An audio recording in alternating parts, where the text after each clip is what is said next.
आप सभी का स्वागत है माइंड मैप के एजुकेशनल डिजिटल प्लेटफॉर्म पे। मैं आपका अपना रवि आचार्य आप सभी का वेलकम करता हूं तहे दिल से। कैसे आप सभी अच्छे होंगे, बढ़िया होंगे, जबरदस्त होंगे। सेशन की शुरुआत करते हैं। आज इंग्लिश का ये चतुर्थ श्रेणी के लिए इंग्लिश की क्लास है। आप लोगों के लिए लगभग 350 क्वेश्चंस हम डिस्कस करने वाले हैं। इसके अंदर एक एक क्वेश्चन के साथ हम एक्स्ट्रा 3-4 क्वेश्चन और यहां से हम देखने वाले हैं। तो एक बार सभी सबसे पहले क्लास को शेयर कर दीजिए, लाइक कर दीजिए और फिर दिल थाम के आराम से बैठ जाइए, क्योंकि ये क्लास आप लोगों के 15 में से मैक्सिमम क्वेश्चन हूबहू आपको यहां से देखने को मिलेंगे। यहां से जो कॉन्सेप्ट उठेंगे वो बिल्कुल हूबहू एग्जाम में आपको मिलेंगे। पेशेंस बना के समझना, अच्छे से, बढ़िया से, बेहतर तरीके से। तो एक बार जल्दी से सभी थंब के निशान सेंड कर दे ताकि मैं समझ जाऊं कि आप बिल्कुल तैयार हैं आज के इस सेशन के लिए। तो पहला क्वेश्चन आप लोगों के लिए आता है यहां पर, और ये आपका पहला क्वेश्चन है साहब। यहां पर देखिएगा क्वेश्चन क्या कह रहा है और इसके इर्द गिर्द की जितनी भी चीजें हैं वो सभी हम डिस्कस करेंगे यहां से। सबसे पहला क्वेश्चन अपने पास आ रहा है, she come to school regularly since her admission. तो यहां मतलब ये हुआ कि सर ये सिंस का क्या मतलब होता है, यहां से ये समझिएगा। तो मैं आप लोगों को सीधा एक ही बात बताना चाहूंगा कि कभी भी आपको सिंस मिले या फिर कभी भी आपको फॉर मिले और इसके बाद अगर आपको टाइम मिले, क्या बोला मैंने, कभी भी आपको सिंस मिले या फिर फॉर मिले और सिंस या फॉर के बाद टाइम का आना जरूरी है। अगर ऐसा होता है तो आपका आंसर क्या होगा, या तो आपका आंसर होगा हैज बीन, या फिर आपका आंसर क्या होगा हैव बीन, या फिर आपका आंसर क्या होगा हैड बीन, या फिर आपका आंसर क्या होगा विल हैव बीन, या फिर आपका आंसर क्या होगा शैल हैव बीन। क्या होगा साहब, शैल हैव बीन होगा। अब यह बात आप बड़े अच्छे से, बड़े प्यार से समझ चुके हैं कि अगर विल और शैल अगर कहीं आता है तो मामला कब का चल रहा है साहब, फ्यूचर का चल रहा है। अगर हेड आता है तो मामला कब का, पास्ट का। और अगर हेज या हैव यह है तो मामला किसका चल रहा है, प्रेजेंट का। पर अब मैं आपको एक बात, बहुत ही बेहतरीन बात बताने वाला हूं और इस बात को आप अच्छे तरीके से समझ लेना। बात यह है कि सिंस फॉर के बाद जो आपको ये टाइम मिलता है ना, इस टाइम को देखकर आपको कभी भी ये डिसाइड नहीं करना कि सेंटेंस प्रेजेंट का है या पास्ट का है या फ्यूचर का है। ऐसा क्यों? क्योंकि एग्जाम में काफी बार आया हुआ है, यहां तक कि फर्स्ट ग्रेड इंग्लिश के एग्जाम में भी आया हुआ है, सेकंड ग्रेड में भी आया हुआ है, और इसको देखते ही पहले क्वेश्चन हो जाता है गलत, यानी कि इनकरेक्ट। अब यहां देखिए, she come to school regularly her admission. ये जो टाइम आता है ना सिंस या फॉर के बाद में, ये वो टाइम होता है जिस टाइम को काम शुरू हुआ था। कि काम, जैसे मान लो कि वह 2007 से जयपुर में रह रहा है, तो पहली बार वो कब रहा था, 2007 में, और अब भी वो जयपुर में रह रहा है और आगे भी वो जयपुर में रहता रहेगा। लेकिन 2007 को देखकर ऐसा ना समझे कि ये मामला पास्ट का चल रहा है। ऐसा क्यों? क्योंकि सिंस या फॉर के बाद जो भी टाइम आता है वो टाइम केवल और केवल ये बताता है कि साहब ये काम इस समय पर स्टार्ट हुआ था। तो ये कह रहा है कि she come to school regularly since her admission, जब से उसका एडमिशन हुआ है, जब से उसका एडमिशन हुआ है तब से लेकर अब तक सी कम टू स्कूल रेगुलरली, वह नियमित रूप से स्कूल आ रहा है। इसका सही आंसर क्या होगा, हैज बीन कमिंग। क्या हुआ, हैज बीन कमिंग। हैव क्यों नहीं आ सकता? क्योंकि साहब आपका सब्जेक्ट क्या है, सब्जेक्ट तो आपका सिंगुलर है। क्यों? क्योंकि सी, और सी का मतलब क्या होता है वह, इसका मतलब ये क्या हो गया सिंगुलर। और हमें यह अच्छे से पता है कि सिंगुलर सब्जेक्ट के साथ सिंगुलर वर्ब आती है और प्लूरल सब्जेक्ट के साथ प्लूरल वर्ब आती है। इसीलिए इसका सही आंसर क्या होगा, हैज बीन कमिंग होगा। करेक्ट। ऑप्शन में मान लीजिए आपको हैड बीन कमिंग मिल जाता तो भी आंसर नहीं होता। क्यों? क्योंकि आपका सेंटेंस तो प्रेजेंट को इंडिकेट कर रहा है। हाँ, अगर यहां पर सेकंड फॉर्म कहीं पर आपको दिखती तो फिर आपको पता चलता कि सारा का सारा मामला पास्ट टेंस का है या फिर पास्ट में चल रहा है, लेकिन नहीं। आगे मैं बताऊंगा कैसे क्या है। फिलहाल यहां आप लोगों का आंसर, अगर आपने डी क्लिक किया है तो बिल्कुल सही है। आंसर से देखने के बाद जब एक ही ऑप्शन आ रहा है तब तो कोई टेंशन है ही नहीं, पर अगर दो ऑप्शन आ जाए तो अपने सब्जेक्ट से जरूर डिस्कस कर लीजिएगा कि आपका सब्जेक्ट सिंगुलर है या फिर आपका सब्जेक्ट प्लूरल है। नेक्स्ट चलते हैं यहां पर, ये क्वेश्चन क्या कह रहा है देखिएगा। क्वेश्चन कह रहा है कि I try to learn English for years but I not succeed yet. सबसे पहले तो ये समझ लो कि ये जो लिखा हुआ है ना सक्सीड, ये वर्ब की फर्स्ट फॉर्म है। अब ईडी देखकर ऐसा नहीं कि साहब ये सेकंड फॉर्म है, नहीं, ये आपकी वर्ब की फर्स्ट फॉर्म है, और अगर इसका वर्ब का सेकंड फॉर्म करना होगा तो ये आपकी सक्सीडेड वर्ब की सेकंड फॉर्म होगी, और अगर आपको थर्ड फॉर्म करना है तो ये आपकी होगी, ये थर्ड फॉर्म होगी। अब बहुत सारों के दिमाग में आ रहा होगा सर सक्सेज क्या है? सक्सेज एक नाउन है। क्या है? नाउन है। तो इसको वर्ब में आप कैलकुलेट नहीं करें। सक्सीड वर्ब का फर्स्ट फॉर्म है, सक्सीडेड वर्ब का सेकंड फॉर्म है, सक्सीडेड वर्ब का थर्ड फॉर्म है। अब चेक करते हैं यहां पर क्या हुआ। तो यहां पर आपको क्या मिल गया? यट मिल गया।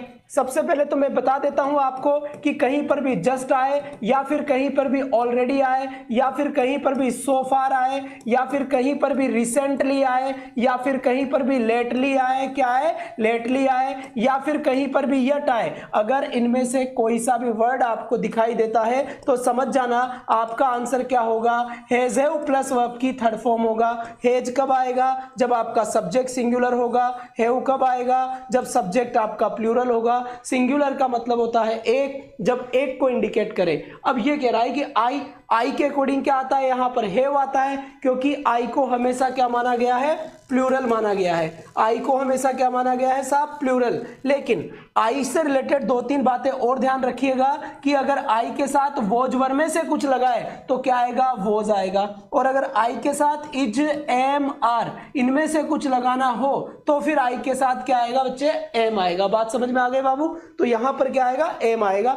इज, एम, आर में क्या आता है? एम। वोज वर्ब में क्या आता है? वोज। और बाकी आई हमेशा प्लूरल रहता है।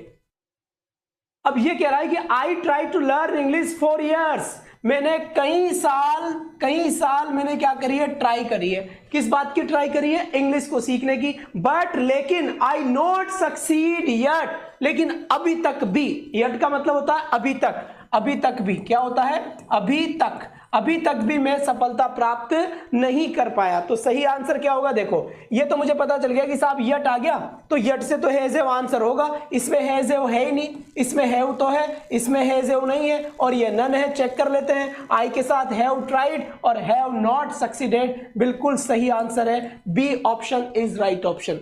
दूसरी एक और बात बड़े ध्यान से समझिएगा कि ये जो यट होता है ना, यट, इस यट का यूज हमेशा किसके लिए किया जाता है? नेगेटिव सेंटेंस में ही किया जाता है। मतलब नॉट आएगा यट आएगा, तो जैसे यहां यट आ गया तो आंसर में पक्का आपको नोट दिख रहा है, क्योंकि अभी तक नेगेटिव में ही तो आएगा कि अभी तक तुमने ये काम नहीं किया है, अभी तक तुमने खाना नहीं खाया है, अभी तक तुमने काम कर लिया है। ऐसे तो हिंदी में भी सेंटेंस नहीं बनेगा ना।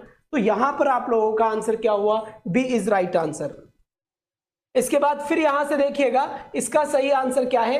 We play cards for an hour. मैंने आपसे कहा था कि कभी भी क्या, कभी भी अगर सिंस आए या फिर कहीं भी फॉर आए और सिंस या फॉर के बाद अगर क्या आता है? टाइम आता है, तो आपका आंसर क्या होता है? बीन वाली सीरीज। कौन सी सीरीज? बीन वाली सीरीज आंसर होगी। और बीन वाली सीरीज में कितने बीन है? 5। Has been, have been, had been, will have been, shall have been. Has और हैव प्रेजेंट, हैड अकेला पास्ट, विल हैव बीन और शैल हैव बीन फ्यूचर।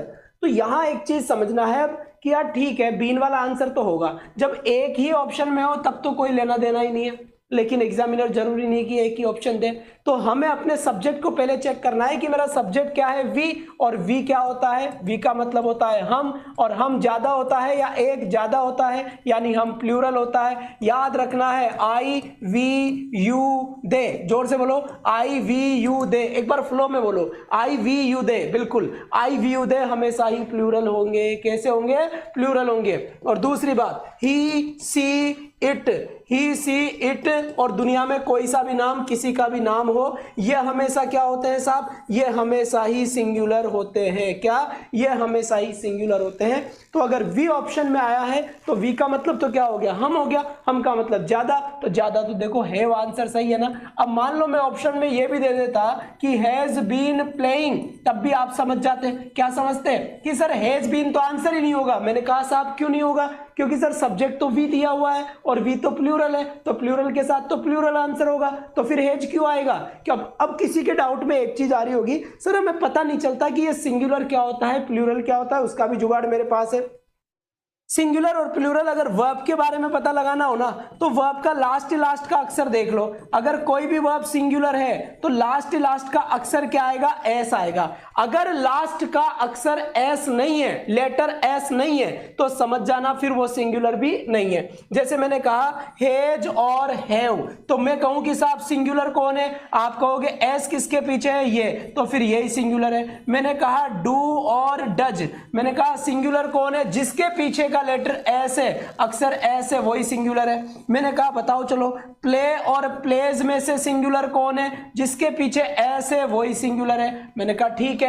अब बताओ चलो गिव और गिव्स में से सिंगुलर कौन है, तो फिर जिसके पीछे एस है वही सिंगुलर है। मैंने कहा चलो यहां भी ठीक है। फिर बोलिए यहां पर टेक और टेक्स में से सिंगुलर कौन है, जिसके पीछे एस है वही वर्ब सिंगुलर है। इसका मतलब सीधी सी बात याद रखनी है, सिंगुलर सब्जेक्ट के साथ सिंगुलर वर्ब, प्लूरल सब्जेक्ट के साथ प्लूरल वर्ब, और इंग्लिश में वो वर्ब सिंगुलर होती है जिस वर्ब के पीछे क्या आता है साहब, एस आता है। तो यहां पर वी था, वी के प्लूरल था, वी यानी हम, इसलिए हैव आंसर बिल्कुल सही है। हेज यहां पर इनकरेक्ट आंसर हुआ।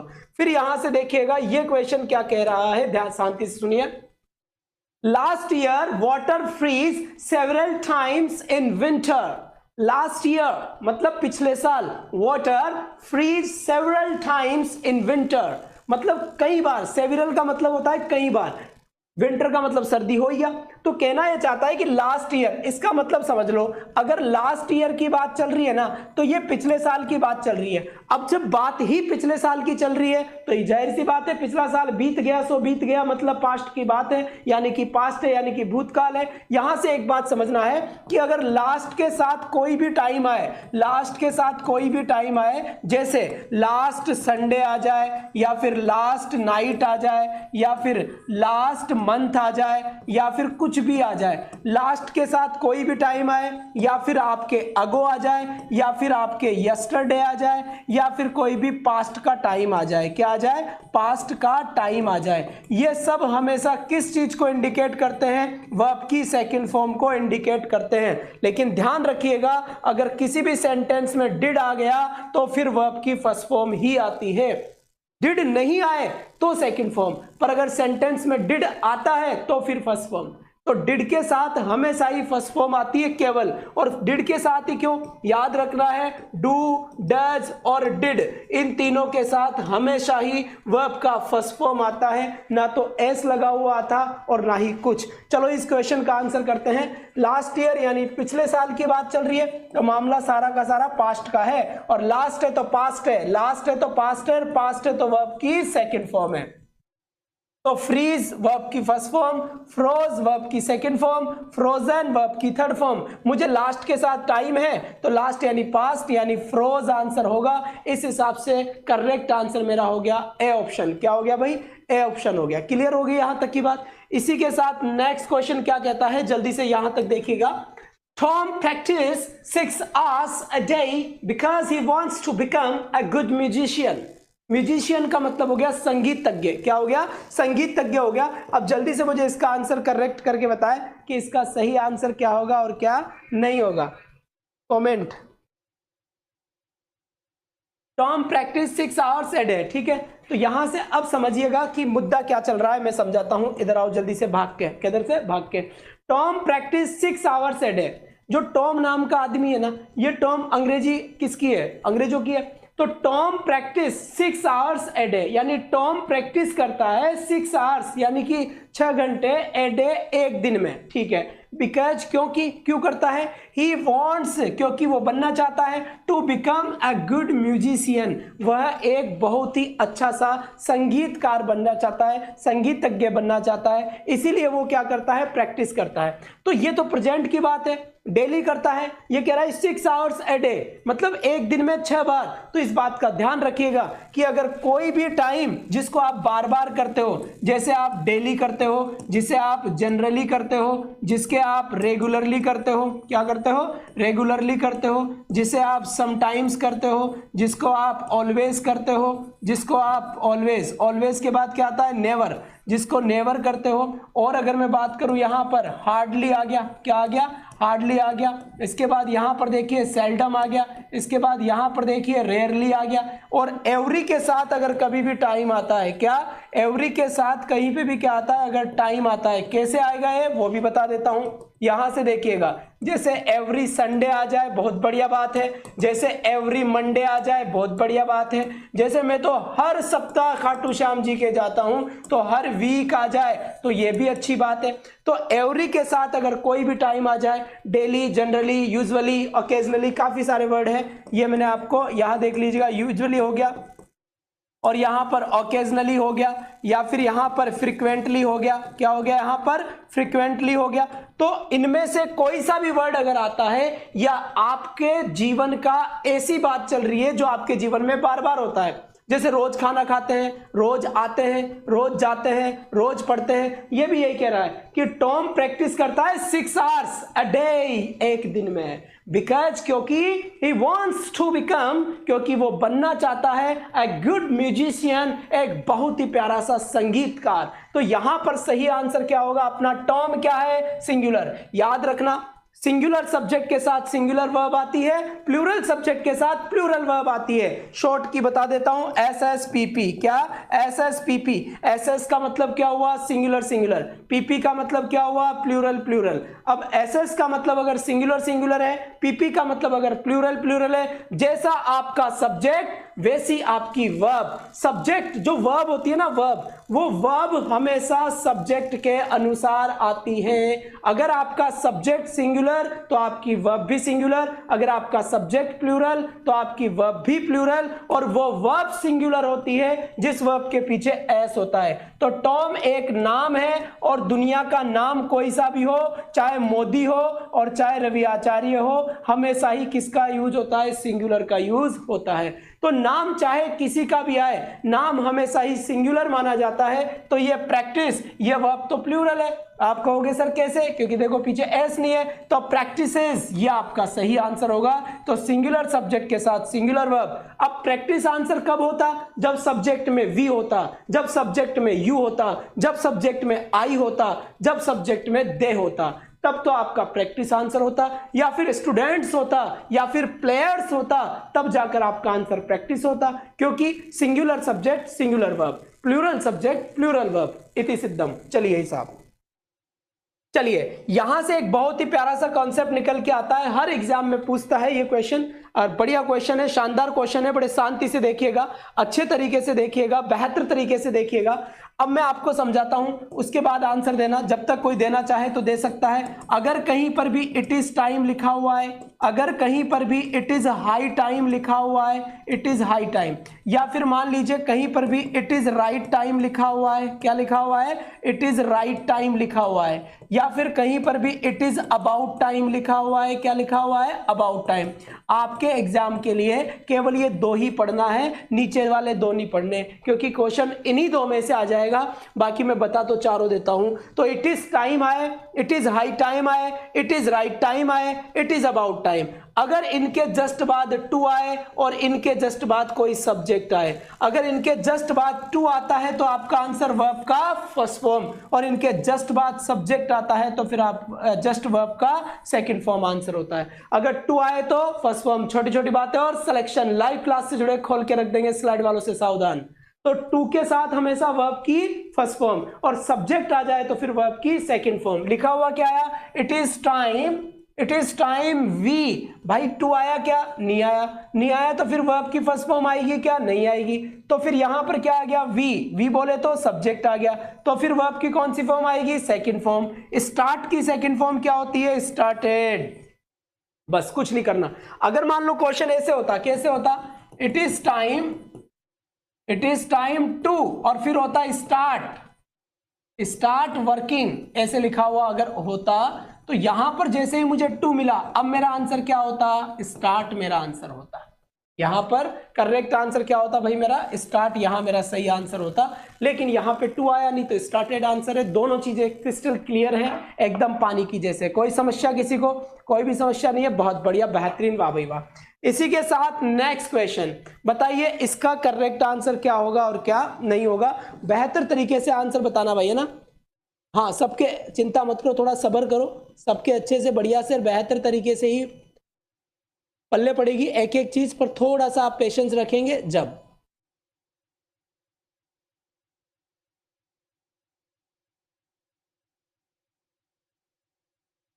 चलिए साहब,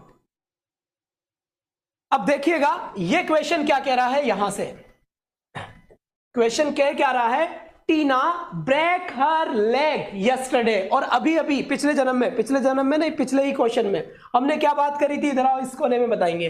मैंने आपसे कहा था अगर कहीं पर भी अगो आए, मान लीजिए कहीं पर भी यस्टरडे आ जाता है, मान लीजिए कहीं पर भी लास्ट के साथ लास्ट प्लस कहीं पर भी टाइम आ जाए, या फिर मैंने आपसे यह कहा था कि अगर कहीं पर भी पास्ट टाइम आ जाता है तो आपका हमेशा वर्ब की सेकंड फॉर्म आंसर होता है। लेकिन अगर सेंटेंस में डिड है तो फिर आपका आंसर वर्ब की फर्स्ट फॉर्म होता है। तो यहां पर क्या आ गया भाई, यस्टरडे आ गया। अब मुझे यस्टरडे आते ही ये पता चल गया कि भाई यस्टरडे अगर आ गया तो मुझे पता लग गया कि यस्टरडे यानी सेकंड फॉर्म, तो यहां पर सेकंड फॉर्म आंसर होगा। और ब्रेक, ब्रेक मतलब होता है तोड़ना, break, broke and broken, break, broke, broken, तो सेकंड फॉर्म क्या हुई, ब्रॉक। इसलिए आपका सही आंसर ब्रेक आपका गलत हो गया, हेज ब्रोकन आपका incorrect, broke will be correct answer for the question, broke will be right answer due to yesterday. क्योंकि यहां पर क्या दिया हुआ है, यस्टरडे। यस्टरडे का मतलब होता है बीता हुआ कल, और टुमारो का मतलब होता है आने वाला कल। जब बीता हुआ कल बीत गया तो पास्ट है, और टुमारो आने वाला है तो फिर उसका मामला क्या है, फ्यूचर है। तो यहां पर सही आंसर आपका ये